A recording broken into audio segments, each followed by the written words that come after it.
Okay, now let's turn our attention to the practical application. In this case study, we will see that choosing between an electric and a gasoline vehicles involves trade-off between the cost and the carbon footprint. System thinking enables us to evaluate these consumer choices not just on an individual scale, but also on their broader impact on carbon emission reduction goals. So why are EVs being promoted worldwide? There are three key reasons. First, reducing petroleum imports. Second, reducing CO2 emissions. Third, improving air quality. So, while EV offers many benefits, several key barriers still slow down their widespread adoption. First is a higher upfront cost. EV often have a higher purchase price compared to the traditional gasoline vehicles, mainly because of the cost of battery. Although total cost of ownership might be lower in the long run, the initial price tag remains a hurdle for many consumers. Second, range anxiety. This refers to the fear of running out of battery before reaching a charging point. Third, limited charging infrastructure. Unlike gasoline stations, EV charging points, especially fast chargers, are not yet widely available in many regions. This lack of convenient access further discourages adoption. One of the most frequently asked questions, are EVs really greener? Well, it really depends on how you define green. If we only look at the driving process, then yes, EV produce zero tailpipe emission, meaning they don't directly emit CO2 or other air pollutants when operating.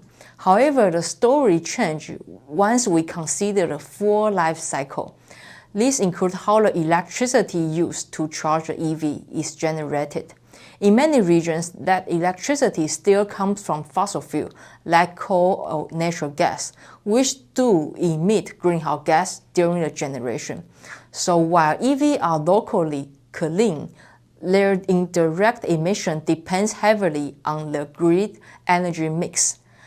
This cartoon shown in this slide illustrates the point.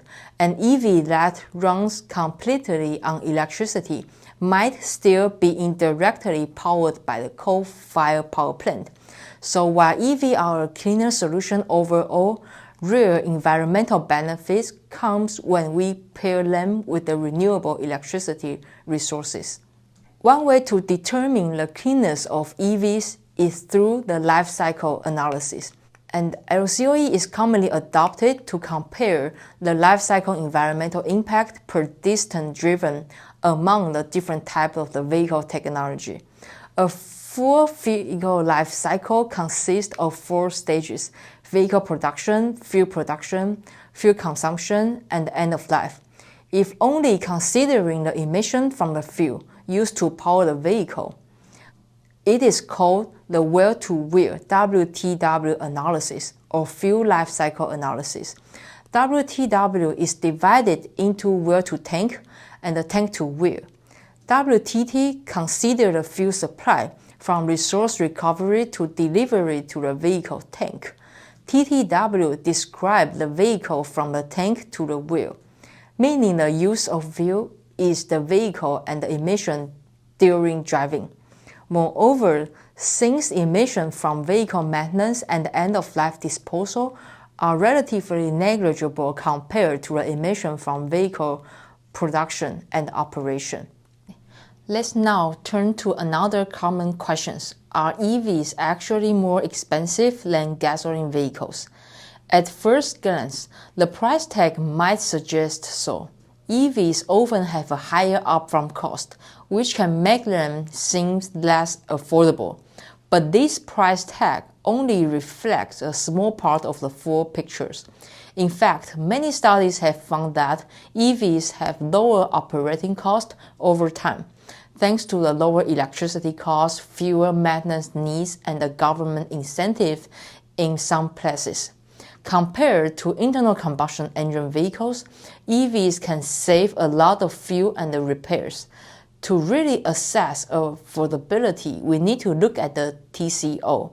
This approach captures both capital costs and operating costs over the vehicle life cycle, which gives consumers a more complete, realistic view of what they are actually paying. And often EVs come out ahead. Let's break down what it actually includes when it comes to owning a vehicle. TCO consists of three major components: purchase cost. These are the upfront costs, including the vehicle price, any purchase-related tax and fees, and also any purchase subsidy. The second, O&M cost, short for operation and maintenance. This includes fuel or electricity expenses, insurance premiums, repairs and maintenance cost, and recurring expenses like license and fuel taxes. Third, resale value. This is what you can expect to get back when you eventually sell the vehicles. Altogether, these elements give us a more holistic view of the real cost of owning the vehicles, far beyond the sticker price. In Taiwan, the transportation sectors account for 40% of carbon emission, most of which come from the road transportation.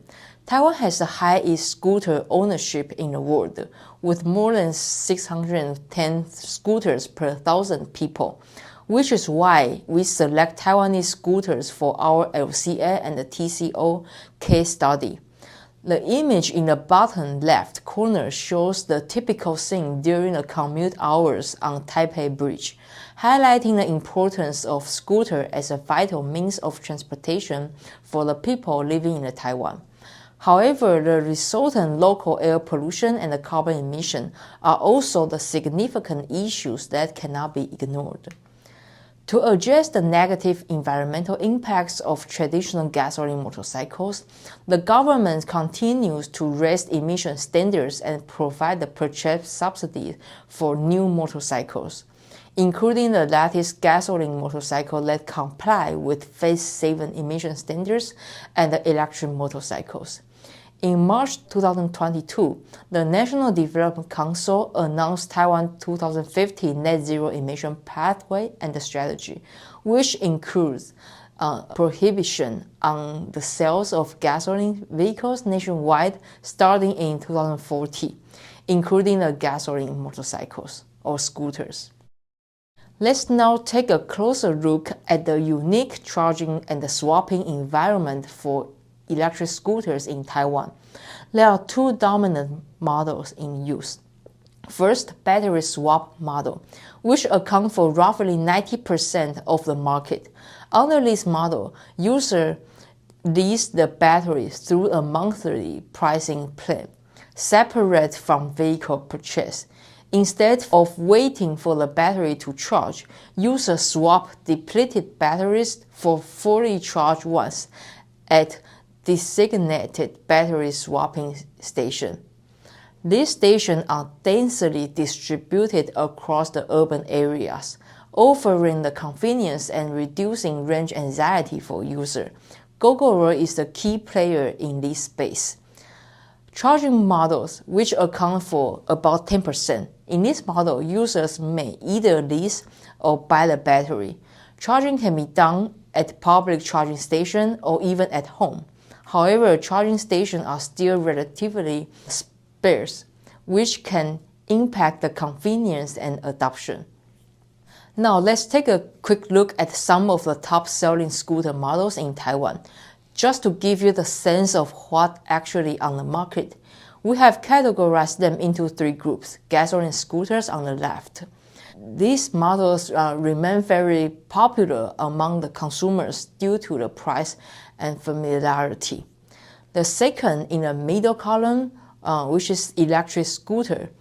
Here we show the two most popular electric models, which is Gogoro S2, which operates under the battery swapping model, and another one is Ionix S7, a charging-based model by Kymco's EV sub-brand. This model offers the different battery usage schemes that we introduced earlier. The third on the right are light electric scooter, which has less than 5 horsepower. So across these three categories, consumers in Taiwan are given multiple options, not just between gasoline and electric, but also within electric, between charging versus swapping, and the full versus light power. This variety plays a big role in how people evaluate trade-offs between cost, convenience, and environmental impact. In the following next 2 slides, we are going to highlight some key findings from our published study on the carbon and the cost trade-off of different scooter models in Taiwan.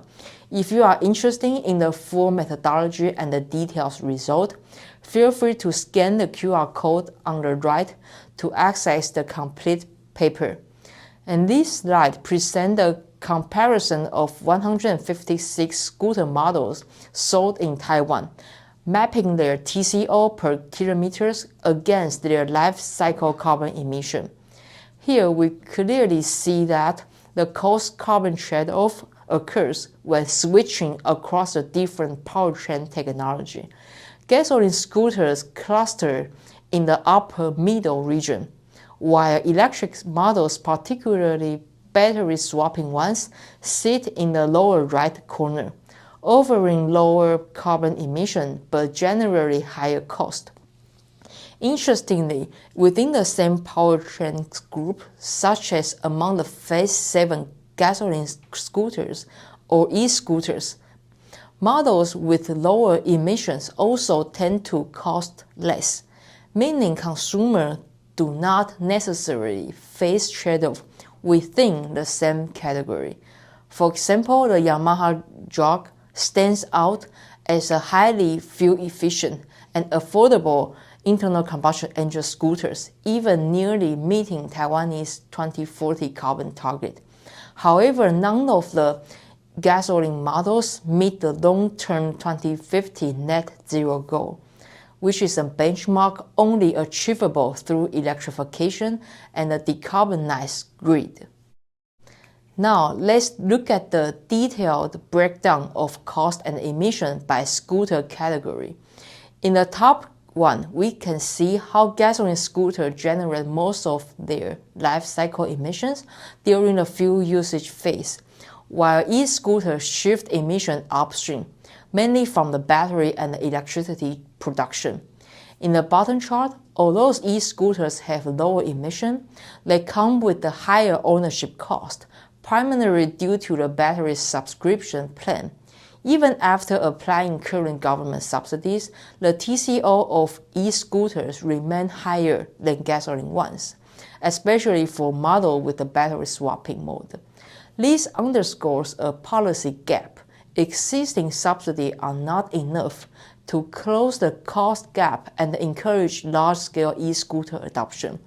Without the enhanced financial support or broader low-carbon electricity coverage, Taiwan may struggle to meet its 2050 climate targets. From this research, we can clearly see how system thinking plays a vital role in understanding the complex trade-offs between cost and carbon. It also demonstrates why learning and applying techno-economic analysis is essential, not only for evaluating green technology, but also for designing more effective policies and accelerating the transition towards sustainability. Alright, let's wrap up of our system thinking unit and also the final unit of this course module. Through the case of two-wheeler choices, we have seen how carbon and cost trade-offs are influenced by more than just the vehicle themselves. They are shaped by policy, user habits, and the energy system. This underscores why system thinking is important and why learning techno-economic analysis is so important for advancing green technology. Thank you all for following along. I hope this course module has helped you build a solid foundation for tackling real-world sustainability challenge. Take care and all the best on your green engineering journey. Bye-bye.